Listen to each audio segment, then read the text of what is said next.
What's happening to the world's fourth largest economy? In contrast to other large industrial nations and compared to Europe, Germany's economy is weakening. Germany, the once economic rock star, is going through a rough patch and dusting off the old sick man of Europe label it ditched a couple of decades back.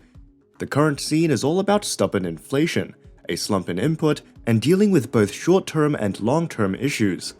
Let's dig into what's cooking in the German economic stew, and figure out what's behind this new episode of The Sick Man of Europe. Next Generation Economics brings you the latest economic, financial, and global news from different parts of the world. If you are new here on our channel, enjoy learning about different topics on a global level. We know that you'll find our videos intriguing and informative.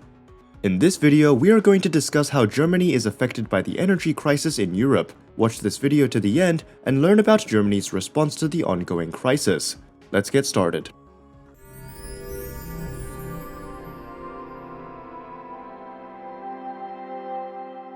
Did you know that a bunch of German companies, about 2/3 of them, are packing up some of their stuff and moving it abroad, all because of Germany's messy energy situation?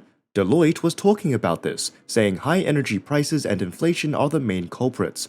Things are even tougher for industries like mechanical engineering and cars, where almost 70% of companies are making moves. They're not just talking about moving to low-skilled work either, some are eyeing high-skilled jobs too. The energy chaos, combined with the green energy push and the Ukraine war, has jacked up electricity prices, sparking fears of a big-scale deindustrialization in Germany.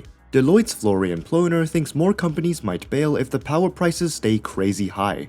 While it's a gloomy picture for Germany, the silver lining, of course, if there is one, is that most companies plan to keep their operations in the European Union, giving a little boost to Brussels. But hey, only a small bunch are thinking about Asia, with tensions between East and West making Europe look more appealing. Another example is the big solar cell company in Germany that is thinking about moving out because of its ongoing energy crisis. The Swiss company, Meyer Burger Technology, said they'll decide whether to stop making stuff in Germany in a few weeks. The CEO, Gunter Erfurt, doesn't want to make that move, but he admits that Germany's power situation is getting worse, and they might not have a choice. They're considering moving production to the USA, thanks to efforts from the US and Chinese governments to invest in the solar sector. Erfurt mentioned they've got offers from US capitals for some serious support, including help with settling in, tax breaks, and cheap loans and energy. Erfurt warned that if Germany officials don't step up soon, Meyer Burger might have to leave to avoid getting beaten on prices by their competitors. Even though he's not thrilled about it, Erfurt emphasized that he doesn't want the company to ditch Germany, saying it would be a massive professional defeat to announce a move to the USA in front of the local workforce. This whole situation comes as Germany is seeing more big companies going bankrupt. A report by Allianz Trade predicts that Germany is headed for the highest number of major insolvencies since 2016, with 45 already in the first 9 months of the year. Construction is taking the hardest hit, followed by trades and retail, especially textile businesses. On top of that, less spending by German consumers is hitting businesses hard, with holiday sales expected to be lower than in previous years. Milo Bogaert, CEO for Germany, Austria, and Switzerland at Meyer Burger, mentioned that fewer gifts will likely be under the Christmas tree this year, affecting fashion and electronics retailers, some toy makers, and even some restaurants. Bogaerts also warned that more bankruptcies in Germany's biggest trading partners could have a ripple effect in the country. He advised German companies to keep an eye out for potential snowball effects and pay attention to warning signs from their customers. Germany's economy has taken a real hit from this crisis. According to the International Monetary Fund, it's the only one in the group of 7 set to shrink this year. That's a big deal and shows just how serious the situation is, calling for some urgent action to deal with it. Despite the government and industry leaders trying to figure things out, there's still no clear picture of when or if German folks will catch a break from those crazy high energy costs. The energy mess in Germany is a complicated problem, and everyone needs to get their act together to fix it. They've got to come up with solid plans to ease the burden on regular people and businesses and make sure the country's energy sector can stand strong in the long run. It's not just the economy taking a hit. Word is that quite a few foreign companies are bailing on Germany, and that's a blow to their industrial scene. Take Michelin, for example. They're packing up their German plants and moving everything to Poland. And it's not just them. Other tire big shots like Goodyear are also closing up shop in Germany, leaving around 1,800 people without jobs. Tough times, no doubt. Let's talk about a couple of big problems Germany's dealing with right now, and first up is inflation.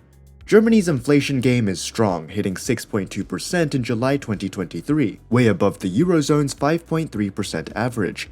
This sticky inflation is messing with people's spending power and making households feel pretty pessimistic. According to Thomas Obst, a fancy economist, this mess led to a recession, with private and public spending taking a hit. Apart from inflation, the other major issues are interest rates and the blockage in building projects. The European Central Bank went ahead and cranked up interest rates to 3.75%, trying to cool off inflation.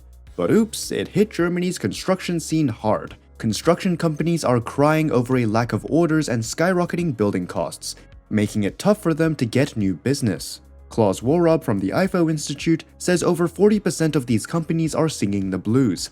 Also, industry woes and export struggles are a third big problem. Not just the builders, but the whole industrial gang, including big names like Volkswagen and Siemens, is feeling the squeeze. Industrial output took a 1.7% hit in June, and overall business activity is on a nosedive, not seen since May 2020. Karsten Brzezinski talks about Germany's exports getting a punch, especially to China, which is turning into a tough competitor, and our goods aren't as hot there as before. The fourth big problem is global bumps in the road. The pandemic and Ukraine's war messed up the global supply chain and messed with the energy prices. China's got its issues, making it less interested in German goods. While external factors play a part, some smart folks say Germany is also to blame for not shaking things up in the economic reforms in the past 10 years. Last but not least is energy drama. Natural gas costs are a real headache, especially with the shocks from the Ukraine war. Germany ditched nuclear power, leaving it with fewer energy options compared to pals like France. Economists are saying this makes Germany super sensitive to energy supply problems, and the risk of losing its industrial mojo is no joke. Now, when it comes to the bright side of the story, the man who first called Germany the sick man of Europe in '98, Holger Schmeinding, is saying that all the gloom about Germany's economy right now is a bit much. According to Schmeinding, who's now the head economist at Berenberg, Germany is way stronger these days than back when he first dropped the label. He points out that the country is rocking record employment levels and solid public finances, making it easier to handle economic curveballs. Also, the government is getting its act together, tweaking immigration laws to fix labor shortages and speeding up the whole planning thing for big projects. Germany proved it can hustle when it built an LNG terminal in no time last year to reduce reliance on Russian energy. Schmeinding thinks Germany's superpower is its adaptability, thanks to all those small and medium-sized businesses that can quickly pivot in the ever-changing business game. According to him, Germany is the ultimate champ of hidden champions. So, Germany's back in the sick man of Europe spotlight, dealing with a mix of homegrown and global troubles. The inflation, rising interest rates, and hiccups in construction and industry are mixed with problems like slow exports to China and energy cost drama. To get back on track, Germany might need a combo of quick fixes and some serious long-term changes. It's like fixing an engine and giving the whole economic ride a major upgrade. Let's see if Germany can bounce back and kick that sick man label to the curb once again. Join the conversation and share your insights. We want to hear your perspective on Germany's current crisis. Your thoughts matter, so please drop them in the comments below.